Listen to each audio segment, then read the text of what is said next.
Sometimes, without even realizing it, a person spends their entire life performing.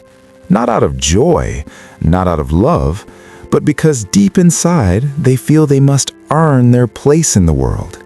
As if they must do more, prove more, become more, before they are finally allowed to feel like they are enough. This is the story of a small bird who learned that truth in a painful way. Far beyond the reach of any city, past the last river anyone could name, there lay a quiet valley. It was like any other place, peaceful in the morning, restless by noon, and silent again at night. The animals lived simple lives. They ate, they rested, they argued, and then they moved on. Nothing about it seemed extraordinary. But at the very center of that valley stood an ancient tree, the tallest of them all. And on its highest branch lived 3 eagles. They kept to themselves. They never hunted with the others, never shared, never explained. They simply sat high above, watching the horizon as if everything below belonged to them. And over time, the animals began to believe that it did. To be noticed by those eagles, even for a moment, was considered the greatest honor in the valley. Among the many creatures lived a starling named Kale. He was not remarkable in appearance, small, dark-feathered, built more for survival than beauty, but he carried within him a rare gift. Kale could sing in a way no other bird could. His voice could travel across the entire valley without breaking, shifting and flowing mid-flight so beautifully that animals would stop whatever they were doing just to listen. It was natural. It was real. It was his. But Kale never focused on the gift itself. He only cared about who might be watching.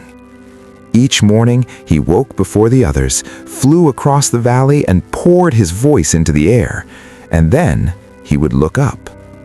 High above, the 3 eagles remained still, their gaze fixed far away. They never looked down. "Not yet," Kale would tell himself. "I'm not good enough. Tomorrow." So he began to change. His songs grew louder, sharper, more unusual. He altered his rhythm, twisted his melodies, and flew closer and closer to the great tree, hoping to catch their attention. Other animals noticed. A young fox would pause and smile as she listened. A slow turtle would lift his head. A small rabbit would clap her ears in delight and call out his name. But Kale didn't see them. His eyes were always fixed upward. One day, a crow named Breck approached him. "You sound different," Breck said. "You used to sound like yourself. Now it feels like you're trying to sound like something else." "I'm improving," Kale replied quickly. Breck tilted his head. "Improving for who?" Kale didn't answer. He had already taken flight again. Time passed. Season after season, Kale pushed himself harder. He grew thinner, tired. His songs, once free and effortless, began to feel forced, even to him. He had changed so much that he could barely remember what his original voice had sounded like. Then, one morning, he flew closer to the tall tree than ever before.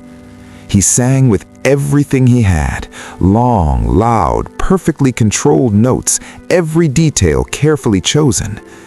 The eagles did not move. He tried again, louder this time. Still, nothing. He kept singing until his chest ached, and then one eagle slowly turned its head.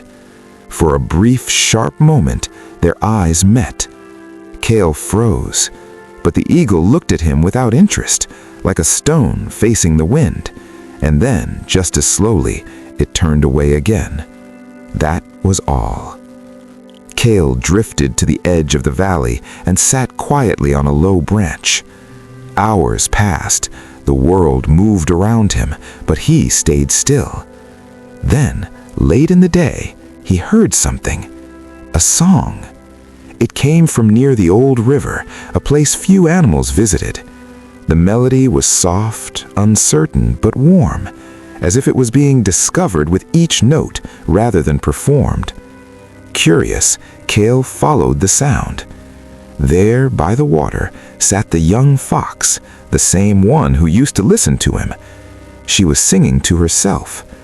When she noticed him, she stopped, embarrassed. "Don't stop," Kale said gently. "I was just singing for myself," she replied shyly. "Please, continue," he said. So she did, and for the first time in a long while, Kale truly listened. Something stirred inside him, something he had forgotten. Not pride, not ambition, something older, something real. "That was beautiful," he said quietly. The fox looked surprised. "No one has ever told me that." "I know," Kale replied softly. "I wasn't listening before." He paused. "Neither was I, to myself." The next morning, Kale returned to the center of the valley. This time, he didn't look up. He didn't adjust his voice, didn't try to impress anyone. He simply sang, the way he used to, the way that came from deep within him, honest, unshaped, alive. The fox stopped and listened again. The rabbit clapped her ears in joy. The turtle lifted his head and held it there. Breck the crow stayed nearby and said nothing. He just listened. High above, the eagles remained exactly the same, staring into the distance. But for the first time, Kale didn't care, because he finally understood something most of us learned too late. We exhaust ourselves trying to be seen by those who were never looking in the first place. And the truth is, those people don't ignore your worth because you failed to prove it. They ignore it because your worth was never what they were searching for. While you're chasing their attention, you're missing the ones who already see you, the ones who were always there. The fox heard the music, the rabbit felt it, the crow stayed for it. Not because Kale earned it, not because he proved anything, but because what was real in him was already enough. Worth doesn't rise upward towards those who look away. It spreads outward, quietly, towards those who are already close enough to hear it. And the moment you stop trying to prove yourself to the wrong audience, you finally become visible to the right one. So, if this story touched something inside you, don't rush past it. Let it sit with you. And if it reminded you of a time when you changed yourself just to be accepted, share it with someone who might understand. Not as advice, just as a gentle reminder. You don't have to prove you belong. You already do.